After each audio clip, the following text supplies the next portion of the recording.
విశాఖ దక్షిణ నియోజకవర్గం 32వ వార్డులో వైసీపీ మాజీ ఎమ్మెల్యే వాసుపల్లి గణేష్ కుమార్ జన్మదిన వేడుకలు అంగరంగ వైభవంగా కార్యకర్తల నడుమ ఘనంగా జరిగాయి.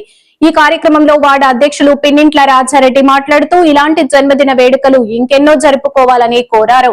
ఈ కార్యక్రమంలో వృద్ధులకు చీరలు, పండ్లు పంపిణీ చేశారు.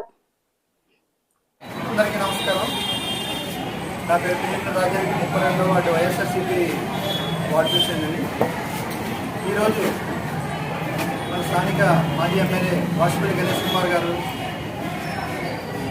బడుగు బలహీన వర్గాల ఆశాజ్యోతి, పేదలంటే ముందుండే వ్యక్తి, ఎవరికైనా ఆపద వస్తే ఆదుకునే వ్యక్తి. అలాంటి ఆయన ఈరోజు ఆయన జన్మదినం సందర్భంగా ప్రతి వార్డులో అనేక కార్యక్రమాలు చేశారు. అదేవిధంగా మన 32వ వార్డులో పేదలకు సుమారుగా 250 మంది పేదలకు చీరలు, అదే రకంగా వృద్ధులకు చెవికి సంబంధించి ఇయర్ టెస్ట్ చేయడం జరిగిందండి. అదే రకంగా అన్ని వాటిలో ఏదో కార్యక్రమం జరుగుతుంది. మా ఈ కార్యక్రమానికి గణేష్ కుమార్ గారు వచ్చి కేక్ కటింగ్ చేశారు. అదే రకంగా రానున్న రోజుల్లో వైఎస్ఆర్సీపీని గెలిపించుకుంటే ఇలాంటి కార్యక్రమాలు గవర్నమెంట్ నుంచి ఎన్నో చేస్తారని హామీ ఇచ్చారు.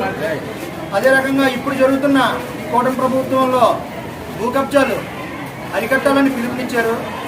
ఈ కార్యక్రమానికి విచ్చేసినటువంటి ఈ వార్డు పుర ప్రజలందరికీ మరియు మా నాయకులకు, మీడియా మిత్రులకు అందరికీ పేరు పేరున నమస్కారాలు తెలియజేస్తున్నాను. పెట్టుకుంటే కానీ పెళ్లి చేసుకున్నట్టు వాళ్ళు అని కొనిశారు, డబ్బు అంతే కదమ్మా, అప్పు చేసుకొని కొనిశారు. ఇది ఏమి రాజ్యం అమ్మా, ఇది ఏమి రాజ్యం? దొంగల రాజ్యం కాదు, దోపిడీ రాజ్యం కాదు, రామరాజ్యమా? రాముడు కోరుకునే రాజ్యమా? బాబాసాహెబ్ అంబేద్కర్ కోరుకునే రాజ్యమా? ఇదే మనం అర్థం చేసుకోవాలి. అందుకే స్థానికులకి మీరు చోటు కల్పించండి. స్థానికులు ఎప్పుడూ కూడా కింద స్థానికి వచ్చిన వాళ్ళు